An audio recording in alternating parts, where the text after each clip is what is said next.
So we're actually under the surface of the Giza Plateau. The Giza Plateau being famous for the three great pyramids, and what Yusuf Awaken is showing me is a series of layers of tunnels and shafts that have incredible resonance.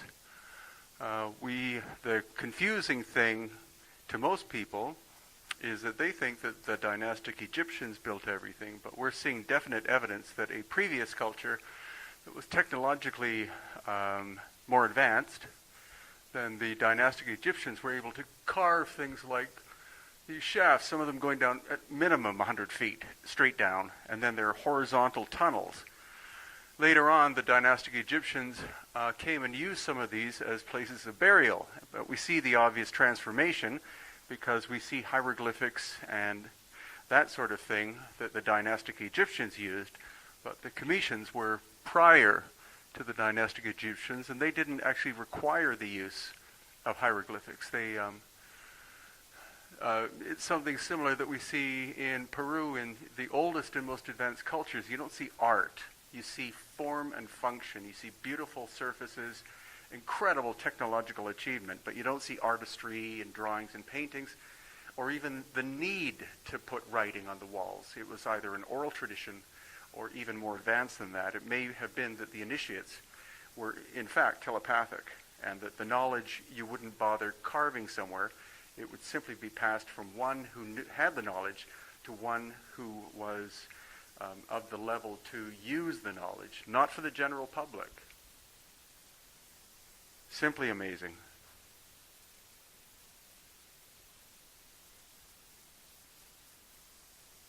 So it's not just what's on the Giza Plateau, as in the Menkaure pyramid in the background, and these outcrops of limestone that have been shaped and were once cased in limestone, but it's what's under Giza, which is as yet not understood well whatsoever. It's the series of caves and tunnels that go in. We've just literally scratched the surface of. Okay. Okay. The same case. We're on the bottom of a well. Uh-huh. And it's leading to a chamber underneath here. Right. If you look with your camera, it's leading to another room.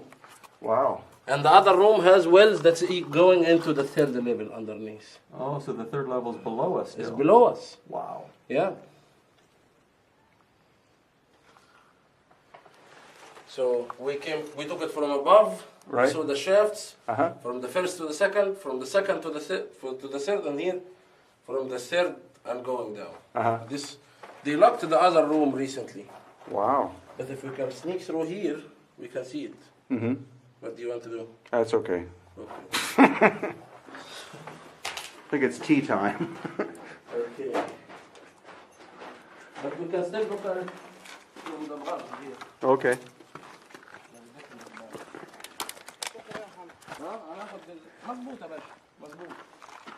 Here it is. We can see that it's coming. This is the entrance from the chamber we were just looking at through the shaft. Uh-huh. And here is 4 shafts in one chamber. Wow. This one is going that direction, this one is going that direction. Uh-huh. These one were always buried. Huh. But they also meet in the underneath. So, and this is the pyramid of Khentikaus, or famous as Khentikaus. Khentikaus. Yes. All this area here is full of caves, and you can see how badly eroded it is. It's all connected from one to the other to the other. Oh, yeah.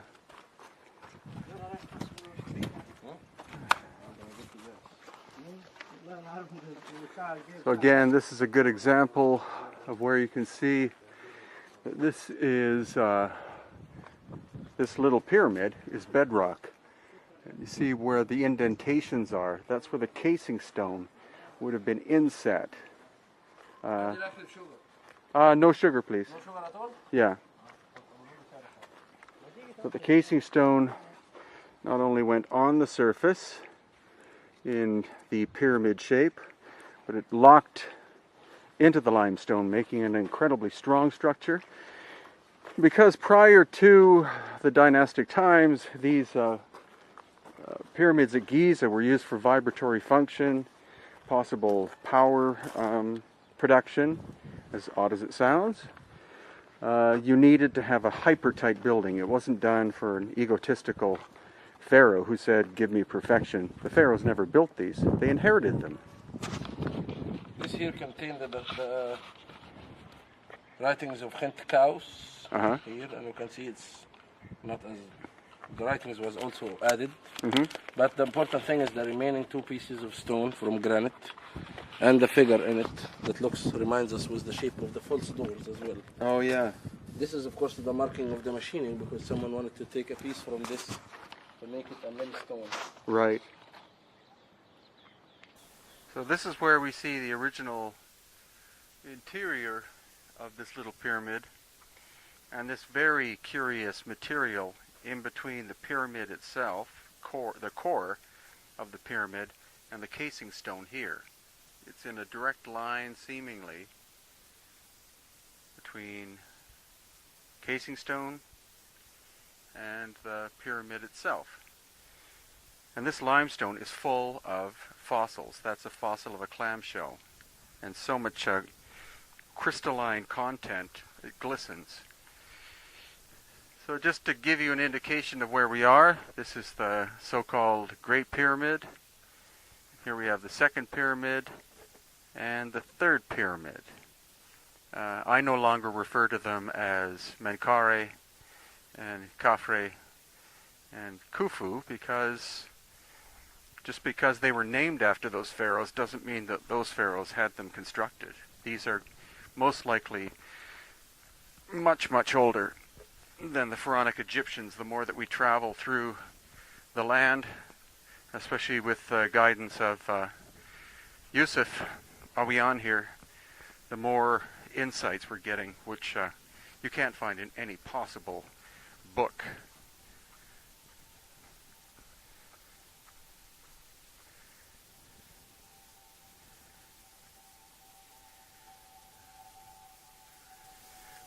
This is one of the deep angular shafts underneath the structure here on the Giza Plateau. Great Pyramid over there. Incredibly eroded pillars of limestone. And then a false door that clearly has been put to, it would seem to block an ancient entrance.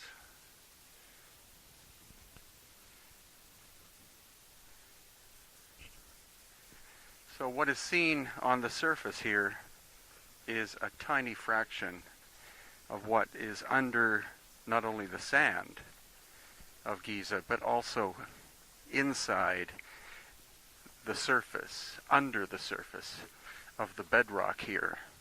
Tunnels going at least 3 levels down. Shafts interconnecting one tunnel with the next. Hundreds of shafts.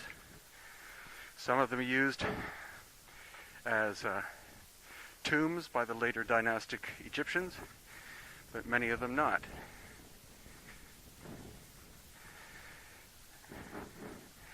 So what we, I think, are quite clearly showing you is the antiquity of this area predates common scholarship. And another good point is that people talk about the casing stones of the pyramids being torn off by later cultures for the construction of buildings in Cairo, etc. But if you look at this one, which is the middle pyramid, it's actually quite possible that a massive catastrophic event, such as an earthquake or series of earthquakes, etc., such as those which are said to have happened at the end of the Ice Age, about 12,000 years ago, may have literally caused most of the casing stones on this one, almost all of the ones on this one, and most of them on that one, to literally shake loose, or at least become so unstable that later cultures could easily come and use this site as a massive quarry. It would have been phenomenally difficult to pry the casing stones off the pyramid itself, because they are three-dimensionally, or were three-dimensionally interconnected with the core of the pyramid. They weren't simply glued on top. So even the term casing stone isn't right. It's a three-dimensional matrix of a smooth polished surface over top. In the case of that one, 2.3 million blocks of stone, some of them weighing, and I'm being conservative, in excess of tens of tons. There are so many of these shafts that have been blocked off. Of course, one reason for blocking the shafts is to keep people from going inside to plunder possible tombs. Another reason is to keep tourists from plunging to their death. Another reason would be you're trying to hide secrets. I like the fact that a massive series of shafts and tunnels exist under this complex of buildings.